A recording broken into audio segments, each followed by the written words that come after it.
competition. You're hopeless, I'll trash your ambition. What up? It's your boy T-Bird here in reaction. Today is Wrestling Wednesday. So, the video I came across from Wrestling Gifts or GIFs, I caught this by way of Kicking It with Ross. So, you about to check out the man, the myth, the legend. Everybody's gonna talk about this time when Kurt Angle was known as Perc Angle, because at the time he was heavy on taking Percocet and anything, and he was a great wild dude. And crazy about during most of either way, he was either face or heel during the heel or face during the Perc Angle days, because I think it's mostly during the time he started rocking the mouthpiece. He was and rocking the ball head. I think definitely most time when he was the wrestling machine in WF and to the cyborg on Impact Wrestling. So anyway, without further ado, let's take a look at the whole thing about Perc Angle. Let's get it. Before we get started, today's video is sponsored by Opera GX. Opera GX is a web browser that I've been using for the past few months. Because I'm cut in time.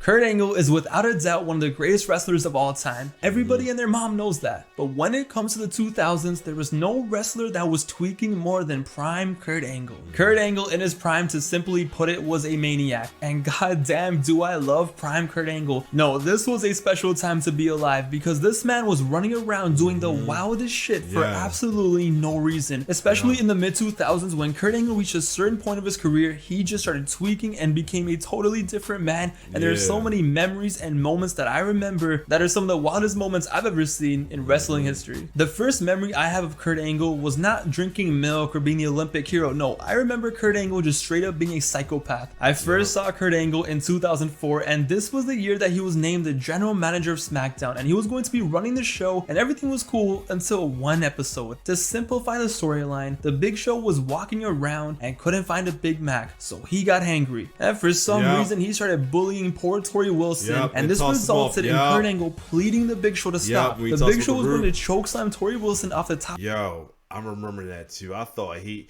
I knew it was fake by the time you thought he fucked him. I was like, it almost like he killed him. Like, we didn't think he killed him, but it looks like it the balcony.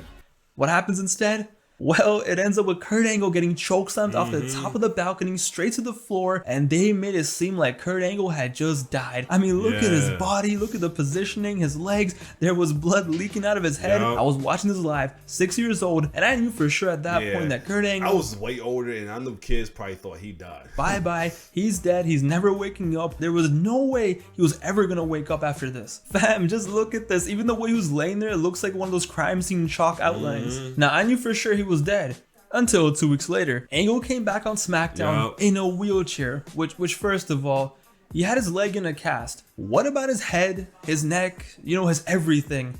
We should have known at this moment that this Kurt Angle was man. This guy was a special breed of a wrestler. I don't know why this guy always amps up, I won a gold medal with a broken freaking neck. Yo, he should be talking about how he came back to life after dying. But let me tell you, at this exact moment when Kurt Angle came back in the wheelchair, nothing was ever the same again. Kurt Angle in 2004 is when he just started tweaking as the wheelchair general manager. He abused his power, he did whatever he wanted, and honestly, he was hilarious. And the best part was, a few months later, you found out the whole time he was faking his injury. And when he came back as a wrestler, he just let loose and he was a straight up menace to society. On an episode of SmackDown in 2004, in a tag team match against the Big Show and Eddie, when Big Show was left all alone in the ring, Kurt Angle just went outside to ringside, went under the announcers tables, pulled out this big ass case. It looked like a Predator missile for Modern Warfare 2. And what does this guy pull out? On network television, he just casually pulls out a strap. And this strap... He put out a tranquilizer gun. I remember that. I remember that. Looked like it was straight from the Super Nintendo, and he started moving around like he was playing Duck Hunt. He pressed circle to crouch, aimed down his sights, and he slid into the ring. He pressed R1 and bang.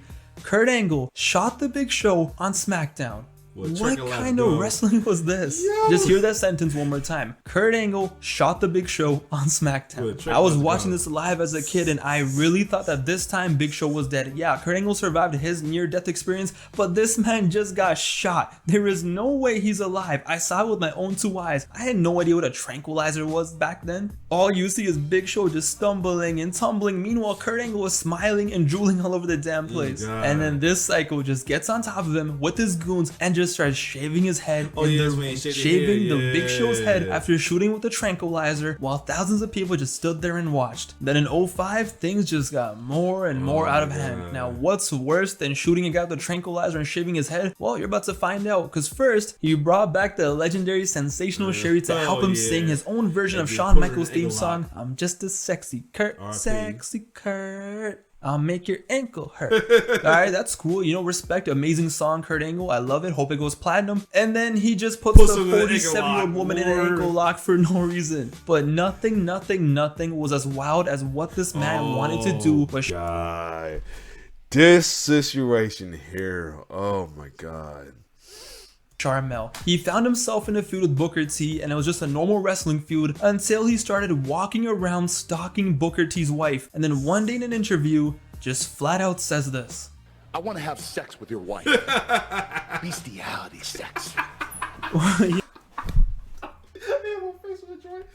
Oh God, that shit was funny. Oh God, I might kill myself. Yo, that shit was funny. Oh my God. Yo, I'm telling you, straight up menace to society. And of course, what does he end up doing? In a match with Booker T, he's beating up Booker T in the ring, and he just runs away in the middle of the match, runs backstage, goes to Booker T's locker room, opens the door, stares at the camera with his creepy ass smile, and he just does his thing. Look at his face. Look at his. What is wrong with him? This is not a normal human being. Kurt Angle, 1 month was having a 5-star classic at WrestleMania with Shawn Michaels. The next month, he was doing this. As 2005 went on, the Maniac just kept tweaking. He moved to Raw. He wilded out there. I'll never forget this random ass woo-off with Ric Flair. The first wall before him and Jay Lee with Ric Flair and Jay Lee. Cena, and it was cool. You know, for the past year and a half, Angle was just having fun. I mean, I guess if you want to call this fun, I don't know. But little did we know, in mid-2005 was when the legend of Perc Angle was being born. Now you might say, Wrestling Gifts, what exactly is Perc Angle? And Perc Angle was when Kurt Angle, after his countless injuries, was so addicted to painkillers that they gave him superpowers, and he became a superhero. Perc Angle. Now listen, it might sound like I'm glorifying drug use. I'm not, okay? But when Kurt Angle became Perc Angle, he became such a beast, and he started doing shit that did not make any sense whatsoever. By mid-2005, Kurt Angle said himself that he was taking 65 extra strength vitamin pills a day at the height of his addiction problem. And could you really blame him? Okay, he had broken necks, broken this, broken that. He needed the painkillers to survive. By 2006, Perc Angle was in full effect and the legend began. And what made Perc Angle so insane was, even though everything personally for him was going downhill, but somehow in the ring, this guy was crazy. About he actually turned. I thought he was like a tweener. He actually turned face. I thought back in that. I think he was he probably was a tweener, but he was mostly towards the face towards when he did the wrestling machine. In his prime. And that's why Perc Angle is this mythical figure. In 06, once he became the wrestling machine and put that mouth guard in his mouth, it was over. It was done. He became a superhero. But like I said, this was not good for him. This was obviously the worst thing he could possibly do. So what happens? He gets released from the WWE. In his prime, at what seemed like it was going to be the peak of his career, Kurt Angle was let go from the WWE. But Perc Angle, man, he was not going to stop wrestling. No. He was still going to wrestle, and he signed with another wrestling company, TNA Wrestling. In a move that shocked the industry, Perc Angle jumped over to TNA, and just from the video that announced his signing, you just knew that this man was going to go mental. I would be so surprised that he was low-key the reason why his TNA started getting more look as well too.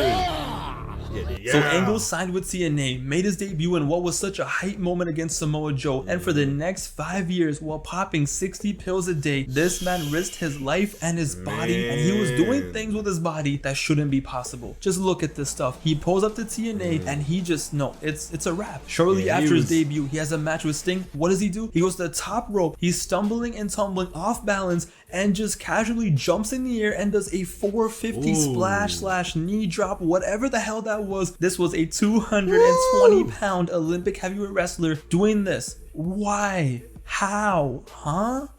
Even Kevin Nash was just there like, what? He would go out there, get DDT'd off the top of the rope. He made the main event Mafia, started calling himself the Godfather, and he did this. Ladies and gentlemen, this man, this iconic Perc Angle moment, this is the peak of Perc Angle. This madman did a flying senton off the top of the ramp for no reason whatsoever.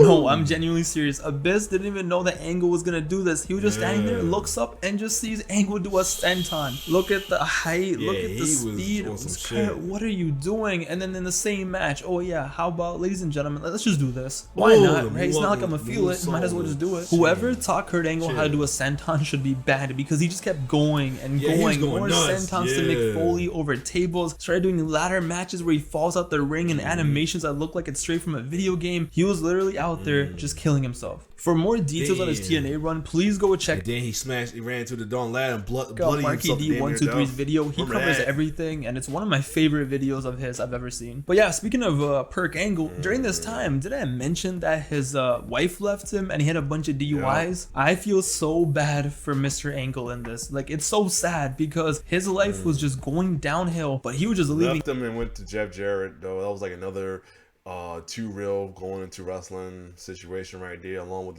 like kind of like the Lita and Matt Hardy Edge situation. That was crazy. It all out in the ring. But I'm serious, there is no way you can look at me and not tell me that from 06 until 2011, Kurt Angle did not have superpowers. But the absolute peak of Perc Angle took place at Lockdown 2010. It was a steel cage match, Anderson versus Angle. And the fact that I mentioned steel cage, you guys already know what went down. He had done it once before back in 2001 but missed, but this time he was in 2001 Kurt Angle, he was Perc Angle. After 20 or so minutes of killing each other, Angle was on top of the cage and he simply said, YOLO. At this point, what do I even say? Roll the clip. Oh yeah, we did the moonsault this time, don't miss. I mean, like a dumb missile. We got him this time. Ooh. What the? I can't. Ladies and gentlemen, Kurt Angle in the mid to late 2000s. It started off as haha, oh my god, Angle is crazy. He's shaving heads and making people tap to yo, oh my god, Kurt Angle is on one right now. Can someone please get him out the ring? This man was at his absolute worst, but still carried TNA wrestling on his back, risking it all every single night, going above and beyond what he needed to do. The bean was kicking in, everything was kicking in, and as funny as it is to joke about it and crazy everything that happened, don't forget how sad this truly was. Shout out to Kurt Angle, he's a legend, he's a GOAT. Thank God that he's clean, he's sober, and he's living his best life. But this time period, honestly, it just leaves me speechless. What a time it was to be alive. Man, yeah. Yeah, man. Perc Angle, man, that's all I gotta say. He was wild. Kurt was wild during this time. Other than that, but his wild time, he had a illustrious career. But if you like my reaction, like, share, subscribe to my YouTube channel. It's your boy T-Bear signing off. One love.